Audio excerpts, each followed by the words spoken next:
समुद्र की लहरों के नीचे छुपा एक अद्भुत रहस्य, एक ऐसा नगर जिसे हिंदू धर्म के अनुसार स्वयं भगवान श्री कृष्ण ने बसाया था, द्वारका। क्या यह महज एक पौराणिक कथा है या इसके पीछे कोई ऐतिहासिक सच्चाई छिपी है? आधुनिक विज्ञान और पुरातत्वविदों ने जब समुद्र के तल में गोता लगाया तो जो प्रमाण सामने आए, उन्होंने इतिहास और धर्म दोनों को चौंका दिया। आज हम आपको उस रहस्यमयी द्वारका नगरी की यात्रा पर लेकर चलेंगे, जिसे महाभारत काल में श्री कृष्ण की राजधानी माना जाता था और जिसे समुद्र ने हजारों वर्ष पहले अपने गर्भ में समा लिया। लेकिन क्या वास्तव में यह नगर कभी अस्तित्व में था? क्या इसके अवशेष आज भी अरब सागर की गहराइयों में छिपे हुए हैं? आइए इस रोमांचक और रहस्यमयी यात्रा की शुरुआत करते हैं। प्राचीन ग्रंथों के अनुसार द्वारका भगवान कृष्ण द्वारा बसाई गई एक दिव्य नगरी थी। महाभारत में इस नगरी का विस्तार से वर्णन मिलता है, जहां बताया गया है कि मथुरा से द्वारका जाने के बाद भगवान श्री कृष्ण ने इसे यदुवंशियों की राजधानी बनाया था। ये नगर अपने समय का सबसे विकसित और समृद्ध नगर था, जिसे स्वयं विश्वकर्मा ने बनाया था। इसकी सुरक्षा के लिए चारों ओर विशाल दीवारें थीं और ये एक सुनियोजित नगर था।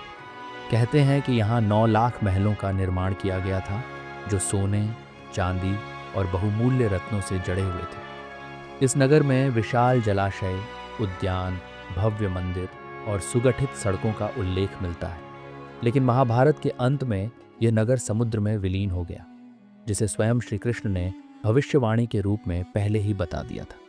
समय बीतता गया और द्वारका का अस्तित्व धीरे धीरे सिर्फ एक धार्मिक कथा बनकर रह गया।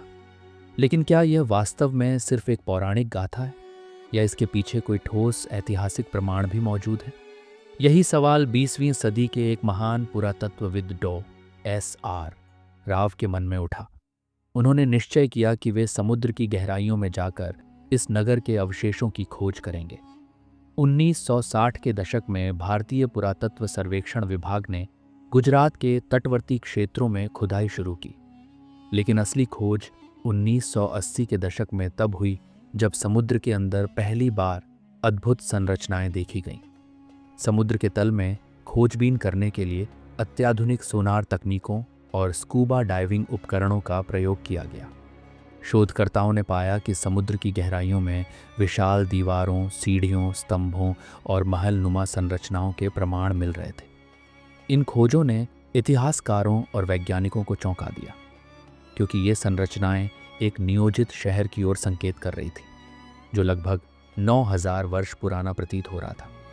राव और उनकी टीम ने इन प्रमाणों की तुलना महाभारत में वर्णित द्वारका नगर से की। महाभारत में कहा गया है कि यह नगर समुद्र के किनारे बसा था और एक दिन समुद्र की लहरों ने इसे अपने अंदर समा लिया। समुद्र के अंदर पाए गए ये अवशेष भी यही संकेत दे रहे थे कि यह कोई साधारण बस्ती नहीं, बल्कि एक सुनियोजित नगर था जो जलमग्न हो चुका था। खोज के दौरान मिले खंभों, सीढ़ियों, द्वारों और दीवारों के अवशेषों को जब कार्बन डेटिंग के माध्यम से जांचा गया, तो वैज्ञानिकों ने पाया कि ये संरचनाएं कम से कम 9000 वर्ष पुरानी हो सकती हैं। ये खोज मानव सभ्यता के इतिहास को भी चुनौती देने वाली थी, क्योंकि इस कालखंड में इतनी उन्नत नगरीय सभ्यता की कल्पना करना भी असंभव था। इन अवशेषों की रचना और उनका विन्यास आधुनिक शहरों की तरह था। जल निकासी प्रणाली, सड़कें और भव्य भवनों के अवशेष इस बात की पुष्टि कर रहे थे कि यह कोई सामान्य गांव नहीं, बल्कि एक अत्यधिक विकसित नगर था। इससे पहले भारत में सबसे पुरानी सभ्यता के रूप में सिंधु घाटी सभ्यता को माना जाता था, जो लगभग 5000 वर्ष पुरानी थी।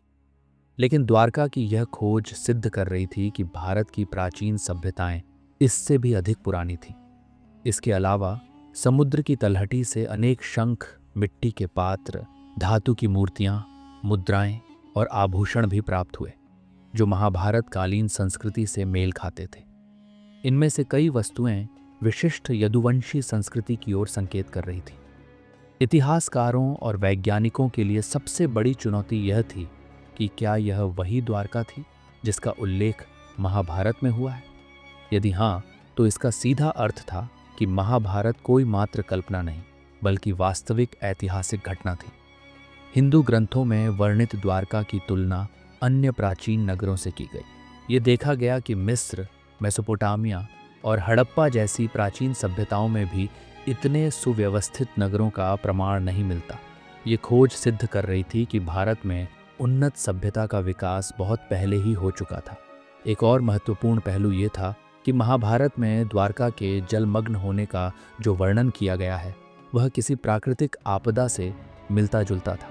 वैज्ञानिकों ने इस विषय में भी शोध किए और पाया कि लगभग 9000 साल पहले समुद्र के जलस्तर में अत्यधिक वृद्धि हुई थी, जिससे कई तटीय नगर जलमग्न हो गए थे। इससे यह भी पुष्टि होती है कि द्वारका का समुद्र में समा जाना कोई मिथक नहीं था, बल्कि यह एक प्राकृतिक आपदा थी। आज भी आधुनिक तकनीकों से इस रहस्यमयी नगर की खोज जारी है। ड्रोन सर्वे, सैटेलाइट इमेजिंग और अन्य आधुनिक साधनों से इस क्षेत्र का अध्ययन किया जा रहा है। हर नई खोज द्वारका के अस्तित्व को और अधिक प्रमाणित कर रही है। भारत सरकार ने भी इस स्थान को संरक्षित करने और इसे एक ऐतिहासिक धरोहर के रूप में विकसित करने की योजना बनाई है। पर्यटन और शोध कार्यों के माध्यम से अब यह स्थान एक महत्वपूर्ण केंद्र बनता जा रहा है। इस प्रकार द्वारका की खोज केवल एक प्राचीन नगर की खोज भर नहीं है, बल्कि यह हमारे धार्मिक, सांस्कृतिक और ऐतिहासिक विरासत को प्रमाणित करने वाली सबसे महत्वपूर्ण खोजों में से एक है। यह सिद्ध करता है कि हिंदू धर्म के ग्रंथ केवल आध्यात्मिक ग्रंथ नहीं हैं, बल्कि इनमें वास्तविक इतिहास छिपा हुआ है। तो दोस्तों, क्या आपको लगता है कि द्वारका की यह खोज इतिहास की सबसे महत्वपूर्ण खोजों में से एक है?